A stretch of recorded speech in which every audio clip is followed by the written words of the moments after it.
Guys, तो जैसा कि हमने लास्ट वीडियो में डिस्कस किया था कि हम न्यूरोट्रांसमीटर्स के बारे में समझने वाले हैं कि क्या न्यूरोट्रांसमीटर्स होते हैं, और इससे आपको अंदाज़ा लग जाएगा कि आपको अपनी लाइफ अपने कंट्रोल में कैसे लानी है और कैसे हमें बैलेंस के साथ लाइफ में चलना चाहिए।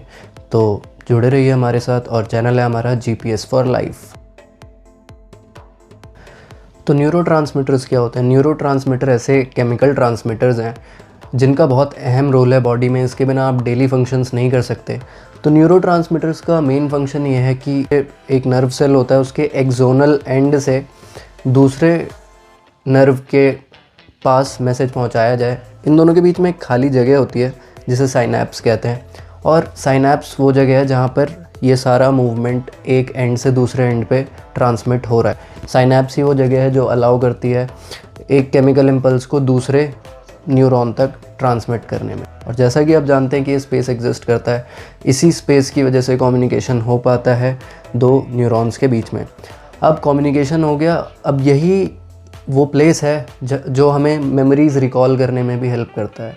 तो हमारी जितनी भी मेमोरीज़ है ना, पास्ट मेमोरीज़ जो हम भूल जाते हैं या जो भी है, वो जब कभी अचानक से याद आती है ना, वो सारी एक्टिविटीज़ भी यहाँ साइनैप्स की वजह से होती है। न्यूरोट्रांसमीटर्स का बहुत अहम रोल है हमारी बॉडी में, ये तो आप सब जानते ही हैं। इसमें से बहुत सारे टाइप के न्यूरोट्रांसमीटर्स हमें समझने की ज़रूरत नहीं है। हम कुछ बेसिक न्यूरोट्रांसमीटर्स समझेंगे जिससे आप अपनी लाइफ कंट्रोल में ला पाएँ, क्योंकि हम डीप स्टडी नहीं कर रहे हैं, बट जिन टॉपिक्स को हम सेलेक्ट कर रहे हैं उनकी डीप स्टडी करनी ज़रूरी है, तभी आप अपनी लाइफ कंट्रोल में ले पाएंगे। तो इसमें मैंने बहुत सोच समझकर 8 न्यूरोट्रांसमीटर्स आपके सामने पेश करने की कोशिश की है। उम्मीद करता हूँ आपको ये सारी वीडियोस पसंद आएंगी। इसमें से जो पहला हमारा न्यूरोट्रांसमीटर है उसे हम इसी वीडियो में डिस्क्लोज़ कर रहे हैं। तो जो हमारा पहला न्यूरोट्रांसमीटर है वो है डोपामीन। डोपामीन का नाम आपने बहुत सुना होगा। इसके पीछे साइंटिस्ट्स ने बहुत रिसर्च वगैरह भी करी थी और काफ़ी सारे एक्सपेरिमेंट्स किए गए जिससे डोपामीन के बारे में, उसकी कैरेक्टरिस्टिक्स के बारे में पता चल सके कि एक्चुअली ये फंक्शन करता कैसे है। पहले सबको लगता था कि डोपामीन जो है वो एक फील गुड हार्मोन है, यानी जब ये रिलीज़ होगा तो आपको अच्छा लगेगा और आप इसे और ज़्यादा क्रेव करेंगे। लेकिन एक एक्सपेरिमेंट के बाद साइंटिस्ट्स को ये रियलाइज़ हुआ कि ये फील गुड हार्मोन तो है ही थोड़ा बहुत, बट इसका मेजर फंक्शन वो नहीं है। इसका मेजर फंक्शन है मोटिवेशन। ये आपको मोटिवेट करता है उन चीज़ों को करने के लिए जिसे करके आपको अच्छा लगता है, ठीक है। यानी ये आपको किसी भी चीज़ का एडिक्ट बना सकता है अगर हाई लेवल पे रिलीज़ हो किसी एक्टिविटी से, जैसे ड्रग्स वगैरह से होता है। और अगर किसी चीज़ से डोपामीन उस लेवल पर रिलीज़ नहीं होता है, जैसे पढ़ाई करके, तो आपको लो डोपामीन रिलीजेस मिलेंगे बॉडी में, जिसकी वजह से आपको वो काम इतना प्लेजरेबल नहीं लगेगा। तो डोपामीन का ये था बेसिक। तो सिंपली अगर डोपामीन की बात करें तो ये बहुत सारी चीज़ों के लिए रिस्पॉन्सिबल है। मैंने नोट्स अपने बना रखे हैं तो मैं इसमें से देख देख के बताता जाता हूँ आपको। तो मूवमेंट, मेमोरी, प्लेजरेबल रिवॉर्ड और मोटिवेशन, ये सब एसोसिएट किया जा सकता है डोपामीन के साथ। जैसे फॉर एग्ज़ाम्पल, अगर किसी को सिगरेट पी के निकोटीन से हाई रश मिलता है डोपामीन का, तो जैसे ही वो किसी पनवाड़ी की शॉप देखेगा तो उसके पैर अपने आप मुड़ जाएंगे। तो ये होता है मूवमेंट, ठीक है। आपके कंट्रोल में था ये मूवमेंट कि आप सीधा भी जा सकते थे, बट आप ऑटोमेटिकली मुड़ गए क्योंकि डोपामीन ने वो मोटिवेशन आपको दे रखा है कांस्टेंट। तो अगला है हमारा मेमोरी। मेमोरी तो ऑब्वियसली ये बिल्ड करेगा ही, आपको चीज़ों को लिंक करने में हेल्प करता है दूसरी चीज़ों के साथ, कि भाई अगर हम ड्रग्स करते हैं तो हमें बहुत मज़ा आता है। तो ये मेमोरी क्रिएशन का भी एक प्रोसेस बहुत अच्छे से निभाता है डोपामीन। इसके अलावा प्लेजरेबल रिवॉर्ड। तो डोपामीन जो होता है ना, ये तब हिट करता है जब आपको कोई चीज़ करके प्लेजर मिलता है, ठीक है। जैसे सेक्सुअल एक्टिविटी में एंगेज होके, ऐसे करने से क्या होता है कि जो प्लेजर हम फील कर पा रहे हैं ना, डोपामीन उस प्लेजर से लिंक कर देगा आपकी खुशियों को और मोटिवेशन को, ठीक है।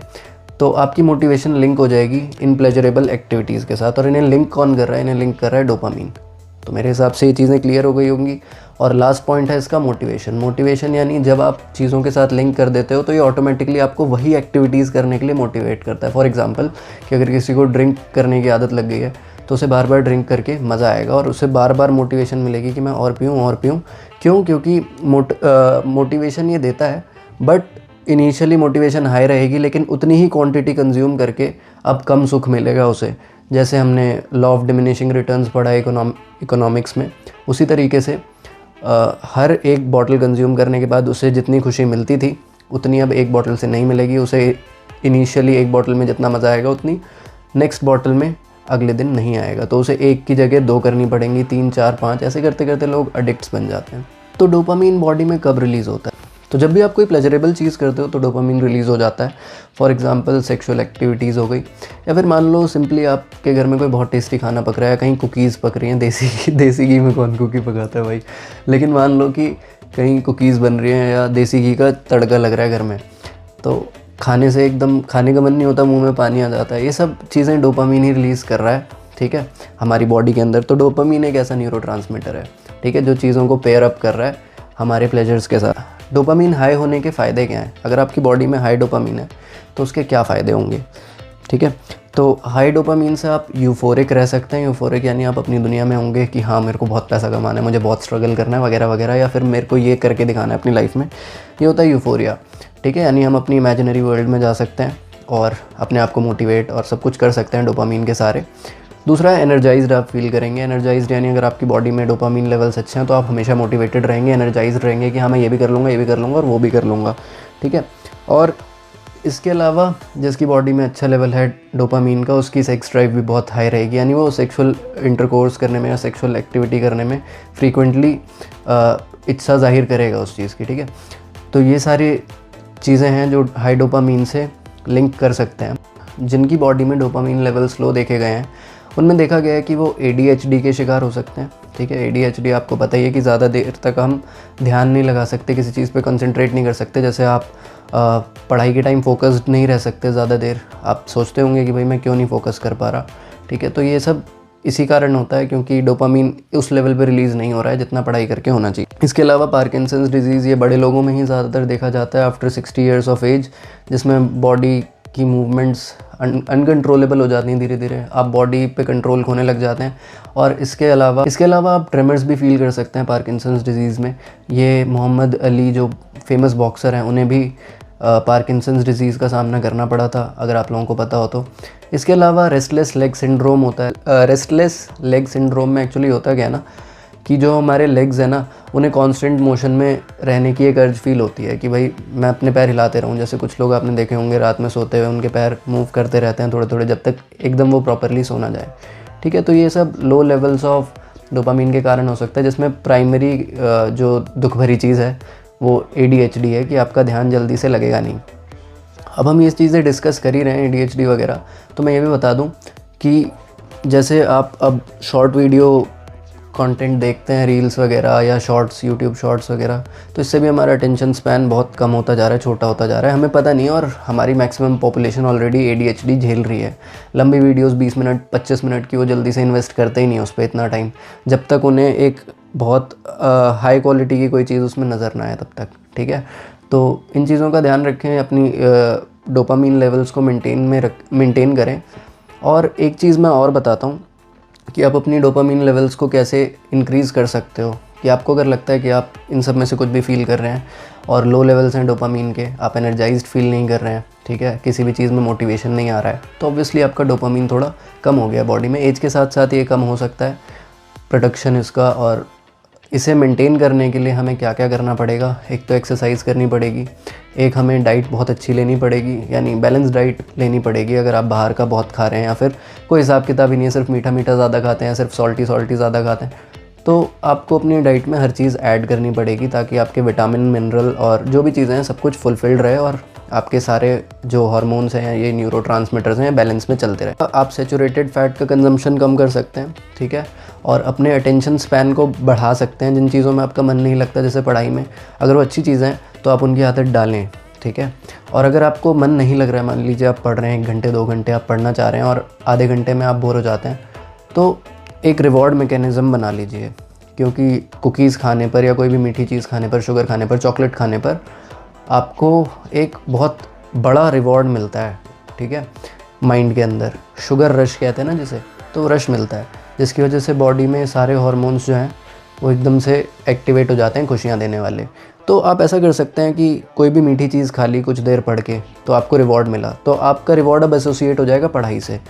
तो ऐसे डोपामीन को हम मैनेज कर सकते हैं। यही होता है बायो हैकिंग, जो मैं बता रहा था आपको लास्ट वीडियो में, तो बायो हैकिंग में हम अपने शरीर को ऐसे हाईजैक करते हैं ताकि हम उससे अपने डिज़ायर्ड गोल्स निकाल सकें और मैक्सिमम एफिशिएंसी के साथ निकाल सकें। कि मैं 2 घंटे पढ़ना चाहता हूँ तो मैं 2 की जगह 2.5 भी पढ़ सकता हूँ 10 दिन बाद, अगर मैंने रिवॉर्ड मैकेनिज़्म को अपने एसोसिएट कर लिया पढ़ाई के साथ तो। ठीक है, तो ये चीज़ समझ में आ गई होगी आपको। और डोपामीन जो है ना मेनली गट हेल्थ से बहुत रिलेट करता है, क्योंकि ना इंटेस्टाइन जो है वो प्राइमरी कारण है डोपामीन के रिलीज़ के लिए।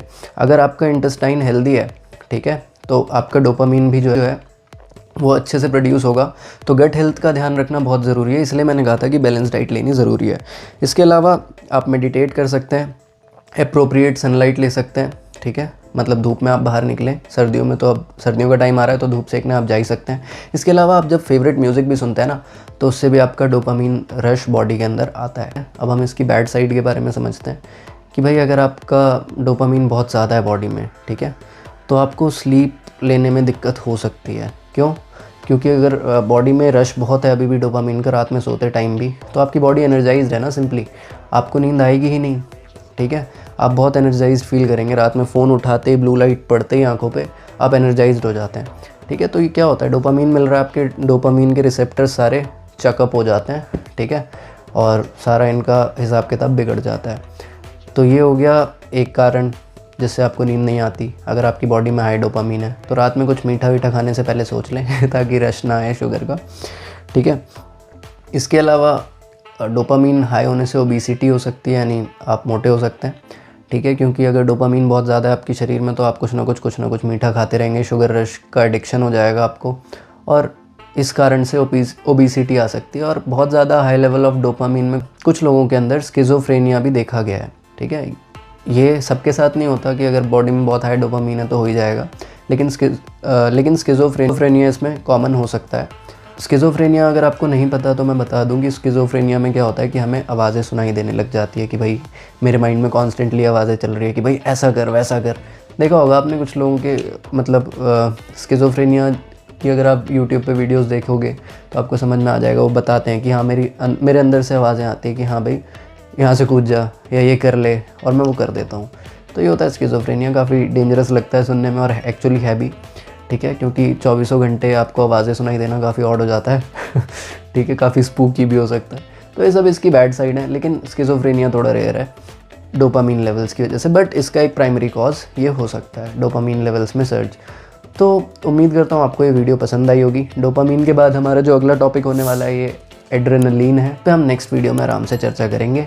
तब तक के लिए आई एम साइनिंग ऑफ और मिलते हैं आपसे नेक्स्ट वीडियो में। उम्मीद करता हूँ ये वीडियो आपको पसंद आई होगी। अगर आपको ये पसंद आई है तो इसे लाइक कर दें और कमेंट करके अपने वैल्यूएबल ओपिनियंस दें। और अगर मेरे को सपोर्ट करना चाहते हैं तो सबसे अच्छा सपोर्ट यही रहेगा कि आप मेरे चैनल को सब्सक्राइब कर दें और बेल आइकन भी दबा दें, ताकि अगली वीडियो जैसे ही आए आपके पास तो नोटिफिकेशन आपके पास पहले ही पहुँच जाए।